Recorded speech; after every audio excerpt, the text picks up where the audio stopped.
Hello, everyone.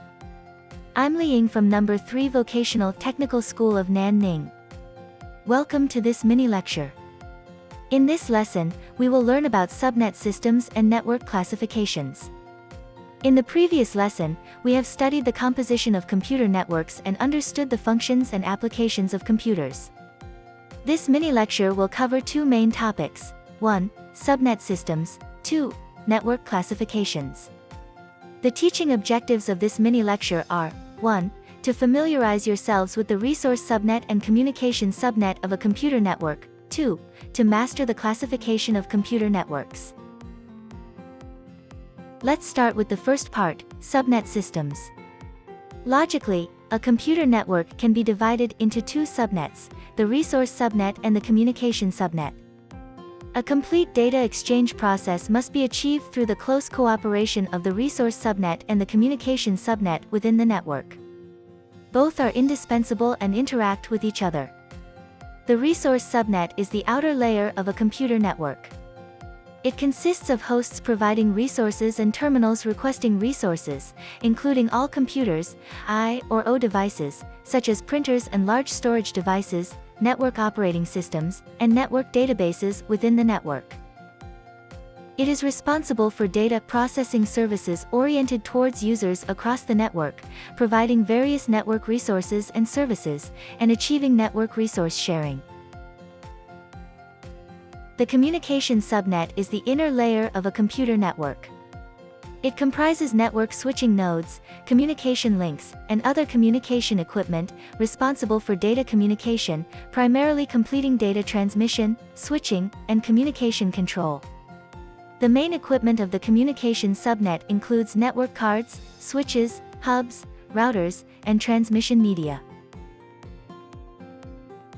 At this point, I believe you should understand the relationship between the resource subnet and the communication subnet.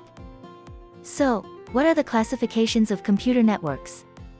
Let's move on to the second part, network classifications.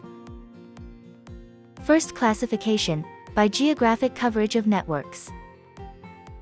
Due to differences in coverage area and interconnection distances between computers, different network structures and transmission technologies are used, forming various computer networks. Generally, they can be divided into local area networks, metropolitan area networks, wide area networks, and access networks. Local area network is also known as a local network, commonly used within a building, a school, or an enterprise.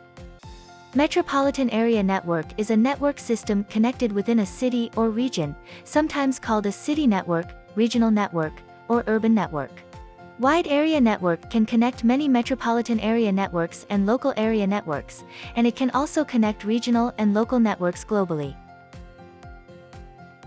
Access network is also known as local access network or residential access network.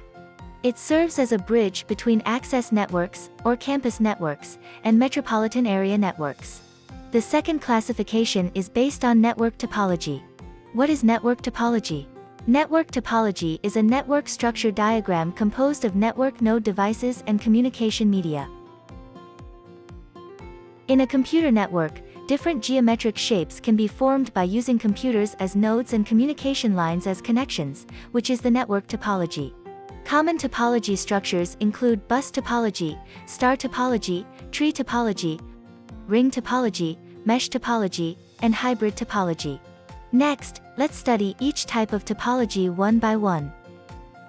Bus topology. This structure uses a common bus as the transmission medium, with each computer connecting to the network through an appropriate hardware interface, broadcasting signals along the bus. Advantages: A. Easy wiring. B. Easy addition and removal. C. Cable saving. D. High reliability.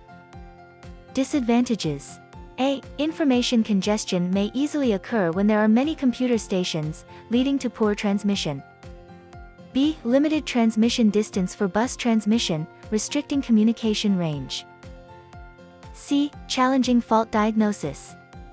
In a star topology, nodes connect to a central node via point-to-point communication lines. The central node controls all network communications, and any communication between two nodes must pass through the central node. Advantages: simple structure, easy management, strong scalability, and easy network formation. Disadvantages: centralized control leads to heavy load on the main node. If the central node fails, the entire network stops functioning, thus requiring high reliability and redundancy for the central node. The tree topology evolved from the bus topology, combining elements of both star and bus topologies. Its shape resembles an inverted tree, with a root node that branches out, and each branch can further extend into sub-branches, as shown in diagrams. Advantages: A. Easy expansion. B. Easy isolation. Disadvantages: high performance requirements for high-level nodes. The ring topology connects all networked computers in a closed loop using communication lines. As shown in the diagram, it forms a point-to-point loop where each device is directly connected to the ring or connected through a branch cable. Advantages: A. Suitable for fiber connections. B. Long transmission distances. C. Relatively easy fault diagnosis. D. Easy initial installation and minimal cable use. Disadvantages: A. Node failure can cause network failure and low reliability. B. Complex network management and high investment costs. C. Difficult network expansion configuration. Mesh topology is also known as irregular topology. In a mesh topology, the connections between nodes are arbitrary and lack a fixed pattern. During communication, each node in the network can dynamically choose its communication path based on the actual conditions. Advantages: A. High reliability. B. Easy resource sharing among nodes. C. Improved information flow distribution. Disadvantages: A. Complex structure and challenging maintenance. B. Each node must connect to multiple points, requiring routing algorithms and flow control methods. The hybrid topology is formed by connecting local area networks with different topologies. A hybrid topology network combines the advantages of different topology structures. The third classification is based on communication medium. Communication medium refers to the communication lines used for network connections. Common transmission media include coaxial cables, twisted pairs, optical fibers, satellites, microwaves, and other wired or wireless transmission media. Accordingly, networks can be divided into coaxial cable networks, twisted pair networks, fiber optic networks, satellite networks, and wireless networks. The fourth classification is based on transmission technology. Broadcast network. All networked computers share a common communication channel. Point-to-point network. Each physical line connects a pair of computers. That's all for today's mini-lecture. Let's summarize the content of this lesson. We studied the subnet systems, including the resource subnet and communication subnet. We focused on 4 types of computer network classifications, by geographical range coverage, network topology, communication medium, and transmission technology. Among these, the 6 types of network topologies are the key content for you to master in this mini-lecture.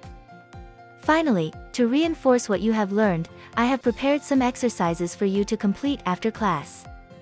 I hope each of you will diligently complete them and internalize what you have learned. That concludes this mini-lecture. Thank you, everyone.